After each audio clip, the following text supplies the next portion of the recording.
Rip Hyperscape. Really? So, did you know what this was? I had never even heard of Hyperscape. Yeah. So I feel like I'm pretty tuned in to, the gaming scene and stuff. Yeah. Never once in my life have I ever heard of Hyperscape. Maybe that's part of the problem. Yeah, so it's a free-to-play battle royale from Ubisoft, and it's shutting down on April 28th after less than 2 years of production. Apparently, it had a strong start. Never heard of it. Not so sure if I agree with that. Am I an idiot? Like, am I just... I don't know. I've literally never heard of this. They announced another battle royale, Ghost Recon Frontline, that is now delayed indefinitely. They announced that in 2021. Good. You've beat and damaged the Ghost Recon name too much already. Maybe the Battle Royale craze is over now that we have Fortnite, PUBG, Apex, and Warzone. Feels kind of similar to the MOBA craze. Yeah, that's actually pretty, that's pretty spot on, Ploof. Yeah. It does. Remember when there was like a new MOBA every freaking month? Conrad in Floatplane chat is just like, Hyperscape? ? It's like, what? Oh, like tons of people in Floatplane chat are going like, I've never heard of this. Hyper what? ? Like, no one knows what this game is. Twitch chat knows. They're like, yeah, there were a ton of sponsored streams and stuff. It was part of the Twitch drop beta craze. Okay. So outside there's a bunch of sponsored streams, and then it was. So they didn't dead. market it outside. It's almost like sponsoring streamers who stop playing your game immediately after they're not getting sponsored by it is actually just a zero impact marketing activity. Yeah. Conrad said it lost apparently something like 90% of its player base in a week. Whew. Wow. Yikes. That's crazy. General 97, I think I played it once and immediately forgot, only just remembered now. Maybe that's why. Maybe we have heard of it and its name is just so generic and it Ouch. was just so unimpactful that we just immediately forgot. Man. Oh, man. So there was the MMO craze, then there was the MOBA craze, then the Battle Royale. I wonder what the next big craze is going to be. I don't think there's anything kind of like rolling right now. I kind of we're thought that, primed. after Among Us and then, oh man, what was that? Social games. That was a thing for a little bit because there was Among Us popped off. Then there was that like winter one that I don't remember the name of. But what was that? What was that like game show one that was super fun? Oh, that's kind of still pretty good. Jackbox? No. The one where you have to go through the challenges and at each stage a bunch of people get eliminated. I actually played it a bunch. Why can't I remember the name? Oh, Fall Guys? Yeah, Fall Guys. I kind That of was thought after short. that went like mega viral that we were going to see a bunch of copycats of that format, but it kind of didn't materialize. But I guess it also hasn't really been long enough. Like game development takes a long kind freaking of a time. Battle Royale. sort of. Copying a game that is already out, bad play. Yeah. Bad play. You got to have better espionage than that. Tarkov extraction type modes. Yeah, that's fair. I don't think that's going to be like Tarkov a huge thing though. has been in development since I think it's 2016. And this whole time it's been this like really poorly made but really cool game and no one has copied it and it's been very confusing to me. I don't know. I have said before that if a big AAA developer tried to copy Tarkov, they would fail. They would horribly fail because they would try to attach some gross microtransaction crap on top of it, and it just would not work in that type of game at all. So like it's not gonna. I think that's one of the reasons why no one's copying it is they're looking at it, seeing that, and then just going, nope, we'll just leave it to BSG, and they'll just do what they do with it. Yep. Okay.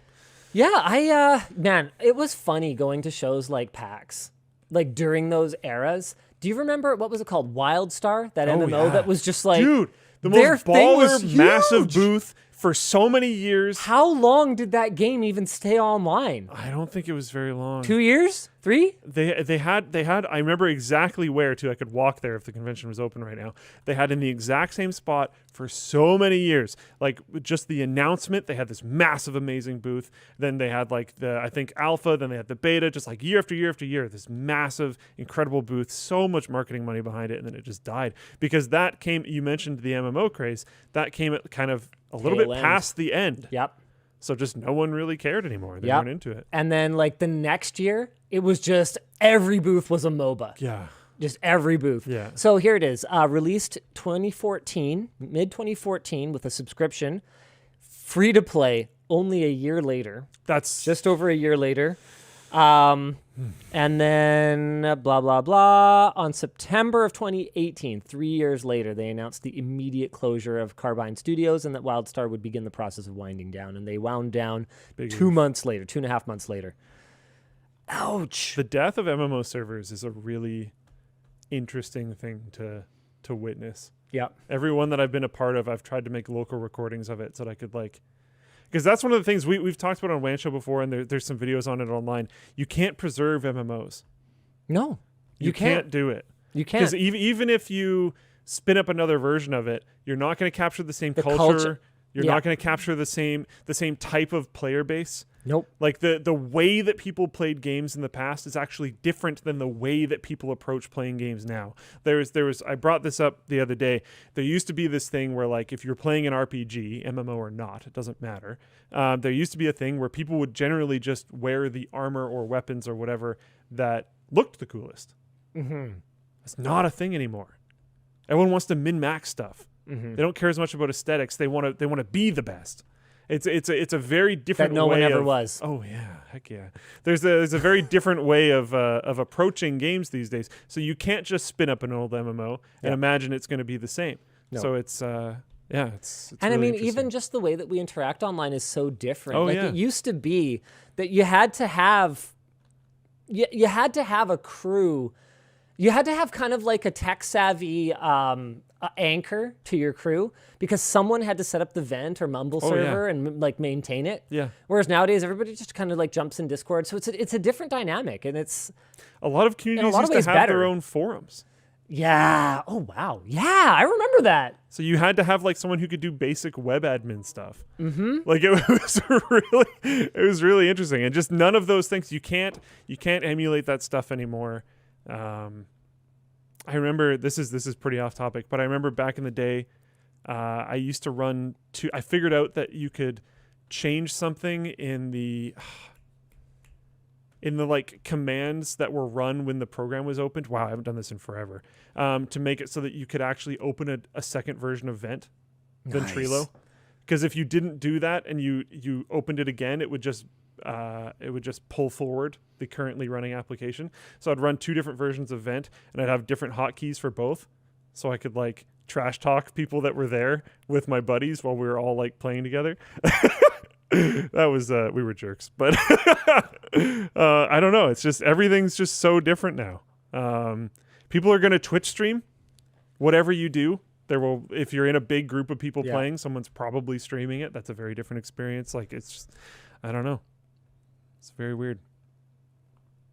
Obvious Lobster says, it's okay, we enjoyed it while it existed. That's what's important. But the thing is that nobody else will ever get to enjoy it. It's kind of lost.